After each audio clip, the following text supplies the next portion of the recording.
think the idea that there is a wilder place, a place to actually be able to recognize the uniqueness of the ecosystem, the uniqueness of the place where you live, and to be able to have some interaction with and experience with that aspect of where you are, and see the difference between how we have built and designed a community versus and understand what the place was like before we were here. I have visited Myakka State Park many times. When I first moved here, I lived out by Myakka State Park. I've hiked out there, I've canoed out there, I've been a volunteer in a controlled burn out there. I've spent a fair amount of time out at Myakka State Park.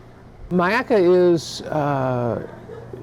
is a huge release for people. For some people, it is a place to go and relax. For some people, it's a place to go boating and fishing. For some, it is a place to sort of discover natural roots of the area. For others, it's much more of, they'll go a little bit farther off the path, and it's much more of an adventure.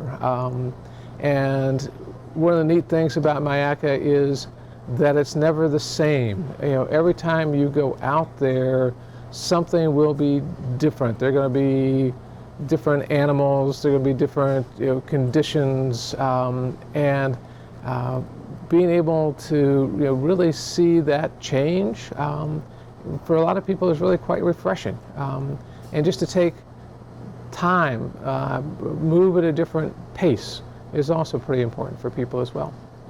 I think the value of Myakka is that it provides a glimpse of old Florida, as they call it. It's a chance to see the ecosystem of Florida as it existed prior to the arrival of all the settlers. It's also a chance to see wildlife that we don't see in the city. I would certainly recommend a trip to Myakka. It really has a number of different attractions for people who want to do some walking, want to get out on the water, want a little adventure if they want to get in a kayak and go out and be with the alligators. It's a great location for looking at birds. The last time I was there was someone there who knew all about the birds and was able to point them out to us and tell us things that we didn't know.